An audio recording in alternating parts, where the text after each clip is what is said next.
ही शाळा आहे intellectual disable म्हणजेच अध्ययन अक्षम मुलांची. म्हणजे बुद्धीने ही मुलं नॉर्मल मुलांच्या पेक्षा कमी असलेली मुलं. हा एक प्रवर्ग येतो. दुसरा आहे ऑटिझम. ऑटिझम सुद्धा या मुलांमध्येच समावेश करण्यात आलेला आहे. पण ऑटिझम म्हणजे काय तर आत्मकेंद्रित, म्हणजे एकटक एकाच दिशेला आपल्याच विचारात मग्न असणं, गुंगून जाणं, रंगून जाणं, एखाद्या हलत्या ऑब्जेक्टिव्हकडे सतत असं बघत राहणं, अशी मुलं ऑटिझम म्हणून असतात. त्यांचं एक वेगळी कॅटेगरी केलेली आहे. त्यानंतर सेरेब्रल पाल्सी, सीपी म्हणजे प्रमस्तिष्क घात. म्हणजे काय, जी मुलं अशी पॅरालिसिस तर तुम्हाला सगळ्यांना माहिती आहे, जी मुलं जन्मजात किंवा जन्मानंतर लगेच काहीतरी आघात झाल्यामुळं पॅरालाइज झालेलं असतो हात पाय. मग त्याला अप्पर लिंब म्हणजे दोन्ही हात, लोअर लिंब म्हणजे दोन्ही पाय. मग एकतर वरच्या भागाला झालेला असतो, खालच्या भागाला झालेला असतो, किंवा वन साईड झालेला असतो, लेफ्ट राईट झालेला असतो, किंवा एकदम चारी लिम्स गेलेले असतात. अशा पद्धतीनं ज्यांना सीपी असं म्हटलं जातं. सीपी हा मतिमंद असतोच असं नाही हा, म्हणजे बुद्धीने कमी असतोच असं नाही. स्टीफन हॉकिन्स सांगते की नाही, हा तशीच चेअर खूप हुशार पण असते. मानसिक रोगी, मेंटल इलनेस, मी मगाशी सांगितलं. श्रवण बाधित, हिअरिंग इम्पेड. पंच ज्ञानेंद्रिय आहेत आपल्याला, हो की नाही. त्यातला एक अवयव म्हणजे कान. आपला जो मेंदू आहे त्याच्यामध्ये ब्रोकाज एरिया एक असतो, म्हणजे बोलण्यासंबंधी. पण ऐकू आलं तर आपल्याला बोलता येतं. जर आपल्याला कोणत्याही गोष्टीचा आवाज मिळाला, प्रोनाऊन्सिएशन झालं, तो आवाज कसा आहे, तो अक्षर, ते शब्द कसे आहेत ते ऐकले तरच आपल्याला समजतं की बोलायचे कसे. म्हणजे बोलण्याशी संबंधित सर्व यंत्रणा असताना, म्हणजे जीभ, ओठ, सॉफ्ट पॅलेट, हार्ड पॅलेट, हे घसा किंवा घशातल्या ज्या काही श्रवण यंत्रणा आहे ते सगळं आहे नॉर्मल, पण फक्त ही यंत्रणा बिघडलेली आहे, त्याच्यामुळं बोलता येत नाही. ओके, ते आहे हिअरिंग इम्पेयरमेंट. स्पीच इम्पेयरमेंट, बोलणे में कठिनाई आहे, म्हणजे त्यांना ऐकू येतं परंतु बोलताना अडचणी येतात. मग पहिला अक्षर असेल, शेवटचं अक्षर असेल, किंवा मधलं अक्षर असेल, किंवा एकूण संपूर्ण शब्द असेल, किंवा वाक्याची रचना करता येणार अडचणी येतात. अशा प्रकारच्या अडचणी त्यांना भाषेशी संबंधित येत असतात. दृष्टीबाधित म्हणजे ब्लाइंड, जी खाली शाळा आहे कुठे 8 नंबरची ज्ञानेश्वर पादुका चौक. ब्लाइंड मध्ये पण पूर्ण असतात. जसं थोडक्यात मतिमंद मुलांच्या मध्ये पण सिव्हिअरिटी असते, तशी प्रत्येक ह्याच्यामध्ये सिव्हिअरिटी असते.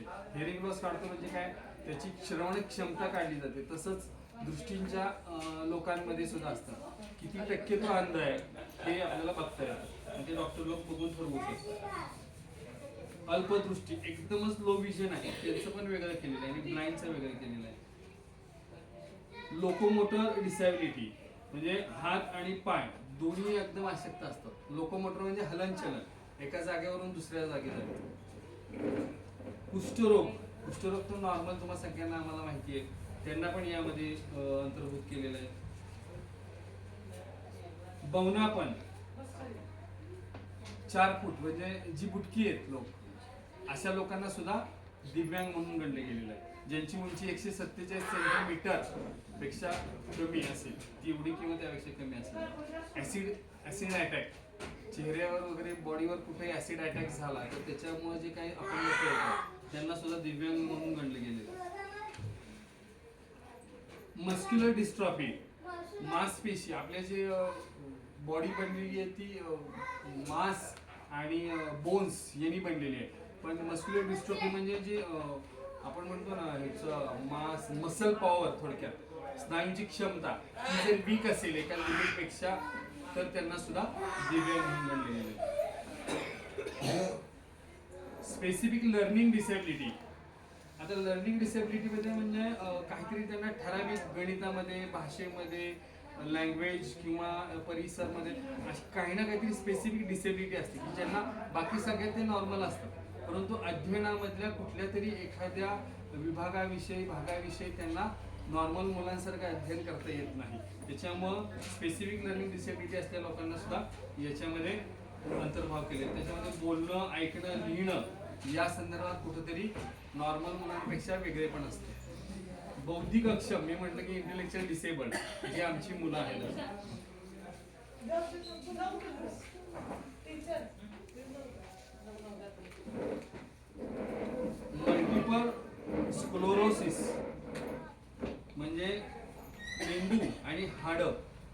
हाडांची ठिसूळ होतात, त्याच्यामध्ये पण जाणवतं. पार्किन्सन्स रोग, हात, पाय आणि मांसपेशी जखडत, हात, पाय आणि मसल मांसपेशी ते आकडून धरलेलं असतं. हिमोफिलिया, अतिरक्तस्राव, म्हणजे उदाहरणार्थ तुम्हाला फोटो दाखवतो, एकाच ठिकाणी असा रक्ताचा गुठली होत असेल एका ठिकाणी, म्हणजे ब्लड सर्क्युलेशन व्यवस्थित होत नसेल तर. थॅलेसेमिया, हिमोग्लोबिनचं प्रमाण जे असतं नाही आपल्या ठराविक 12 ते 15, तर त्याच्यामध्ये काही उणीव असेल, हिमोग्लोबिन एकदम कमी जास्त असेल, तर अशा प्रकारची मुलं जन्माला येतात. सिकल सेल डिसीज, म्हणजे रक्ताचं जे प्रमाण असतं ते रक्ताचं प्रमाण कमी जास्त झाल्यानंतर अशा प्रकारचं अपंगत्व दिसून येतं.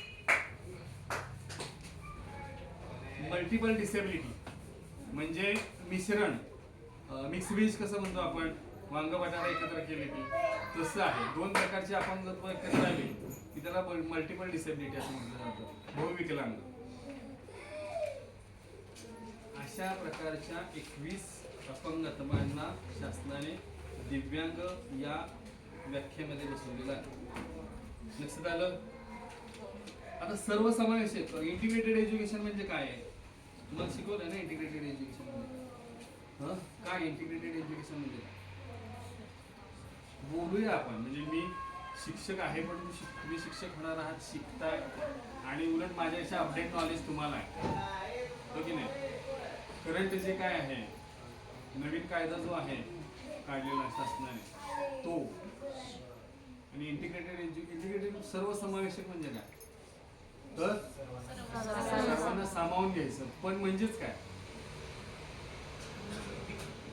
विकसित समाज, यंदाचं जे स्लोगन आहे ना, तो विकसित समाज तयार करायचा आहे. 3 डिसेंबर जागतिक दिव्यांग दिन झाला की नाही, तर विकसित समाज करायचा असेल तर दिव्यांगांचा सर्व ठिकाणी समावेश असणं गरजेचं आहे. म्हणजे प्रत्येक ऍक्टिव्हिटीमध्ये, प्रत्येक उपक्रमामध्ये, प्रत्येक ठिकाणी जिथं जिथं दिव्यांग आहे त्या दिव्यांगाला संधी मिळाली पाहिजे, आणि त्याला आपल्या प्रत्येक ऍक्टिव्हिटीमध्ये सामावून घेतलं पाहिजे. तरच आपला हा जो समाज आहे तो खऱ्या अर्थाने डेव्हलप होतो. केवळ नुसती संधी द्या किंवा त्याला प्रेम द्या, आपुलकी द्या असं नाही, तर त्याला चान्स दिला पाहिजे, आणि चान्स देऊन त्याला इंडिपेंडेंट करण्याकडे जास्तीत जास्त आपला सर्वांचा कल असला पाहिजे. आता ऍक्च्युली इंटिग्रेटेड एज्युकेशन म्हणजे नॉर्मल मुलांबरोबर यांना टीचिंगची संधी द्यायची. आता याच्यामध्ये काय होतं की जो मेंटल हा आहे काय इंटेलिजंट डिसेबल हा जो प्रकार आहे दिव्यांगांचा, याच्यामध्ये 70च्या आतमध्ये, म्हणजे ज्यांचा बुद्धिगुणांक IQ इंटेलिजंट क्वोशंट बिलो 70 आहे, अशा मुलांना इंटेलेक्च्युअल डिसेबल्ड म्हणून सर्टिफिकेट मिळतं. ओके. मग याच्यामध्ये पण 4 प्रकार आहेत, म्हणजे सिव्हिरिटीनुसार 0 to 20, 20 to 35, 35 to 15, 50 to 70. Severe, profound, moderate आणि बेसलाईनचे म्हणजे बॉर्डर लाईनचे. तर याच्यामध्ये जी 0 ते 20 असतात ही अगदी झोपून असल्यासारखी असतात, बेड रिडन असल्यासारखी असतात, काही लक्षात येत नाही, शी शू खाणं पिणं काही नाही, ते जीव आहे त्या जीवाला जगवायचं, बस एवढंच असतं. इथपर्यंत त्यांची सिव्हिरिटी असते. 20 ते 35 बऱ्यापैकी बसणं उठणं, थोडंसं एका जागेवर दुसऱ्या जागी जाणं, पण त्यांची समज खूप कमी असते. ते 20 ते 35 मध्ये असतात. मॉडरेट म्हणजे 35 ते 50 की जे ट्रेनेबल आहे, त्यांना काही ना काहीतरी ट्रेनिंग देऊन आपल्याला चांगल्या पद्धतीनं नॉर्मलकडे नेता येईल. आणि जे 50 ते 70 आहेत, 51 ते 70, ते आहेत बॉर्डर लाईनचे, बॉर्डर सौम्य लोकांना, बॉर्डर लाईन माइल्ड सौम्य, तर यांना काय करता येतं, यांना हे बऱ्यापैकी शिक्षण घेऊ शकतात नॉर्मल मुलांच्या बरोबर. कारण जो झोपून आहे त्याला नॉर्मल मुलांबरोबर तुम्ही ट्रेनिंग देऊ शकणार आहे का? नाही, त्याला स्पेशलच दिलं पाहिजे.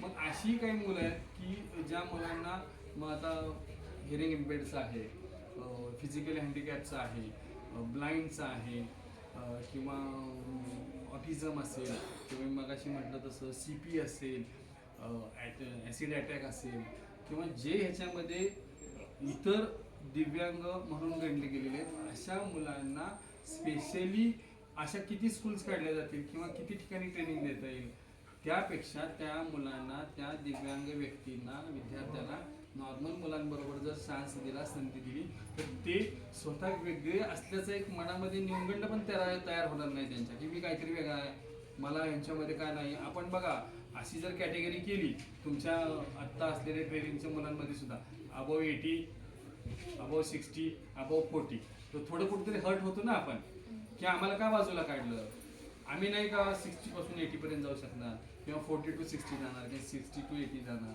प्रत्येकाला वाटत असतं. तर असा हा जो ग्रुप जर एकत्र झाला तर नॉर्मल मुलं जे पेअर ग्रुप माहिती आहे तुम्हाला, ठीक आहे नाही, समवयस्कांचा किंवा एक सारख्या मुलांचा एक ग्रुप केला जातो, म्हणजे एक लो असेल आणि एक चांगला असेल, तर अशी मुलं एका जागेवर बसवली तर तो टीचरचा लोड कमी होतो. जेव्हा टीचर एखाद्या टीच करत असतो तेव्हा तो दुसरा मुलगा त्या मुलाला हाताळण्यासाठी सक्षम असतो, तो हाताळतो, खाली बस बा. तर याच्यासाठी काही ग्रुप्स तयार केलेले असतात. मग ही मुलं सगळ्याच विषयांचा अभ्यास तिथं नॉर्मल स्कूलमध्ये करतील असं नाही, म्हणजे त्यांच्या बौद्धिक क्षमतेनुसार ते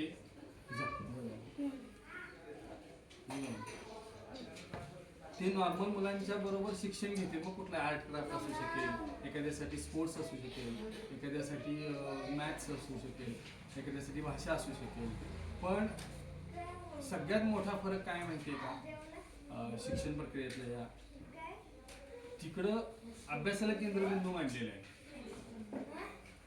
कुठल्याही वयाच्या मुलाला 6 ते 7 वर्षाच्या मुलाला इयत्ता पहिलीचाच स्टेट बोर्डचा अभ्यासक्रम अवलंबला आहे. तिथं बोर्ड आहे, स्टेट बोर्ड आहे. मग स्टेट बोर्डमध्ये पण आता काय झालं आहे, मीडियम झाले आहेत, मराठी मीडियम, इंग्लिश मीडियम, परत त्यात दोन्ही एकत्र काय म्हणतात, सेमी आहे, हे 3 झाले. परत CBSE आहे, CBSE मध्ये पुन्हा इंग्लिश आलं, पुन्हा IB आहे, ICSE आहे, म्हणजे बोर्डचे प्रकार आहेत. बोर्ड झाल्यानंतर मग हे मग नॉर्मल आपली जी काही स्पेशल मुलं आहेत ती मग कुठं तुम्ही टाकणार. आणि आता नव्या धोरणानुसार आता सगळं हळूहळू CBSE होत जाईल, टप्प्याटप्प्याने होत जाणार आहे सगळं CBSE, पण त्याला बराच वेळ लागेल. मग ह्या गोष्टी जेव्हा आपण करतो तेव्हा मुलं जी आहेत ना, नॉर्मल मुलांबरोबर शिकताना अनेक अडचणी सुद्धा आहेत, कारण तो स्पेशलच असतो.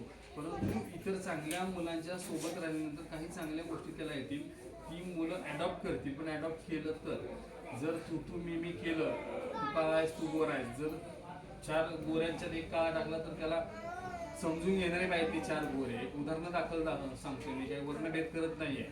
पण एक सारख्या ग्रुपमध्ये जेव्हा दुसरा येतो तेव्हा ह्या ग्रुपने त्याला कुठंतरी समजून घेणं, योग्य पद्धतीने हाताळणं, योग्य पद्धतीने ट्रीट करणं हे फार गरजेचं असतं. ते जर त्याची जर चेष्टा मस्करी झाली तर अजून तो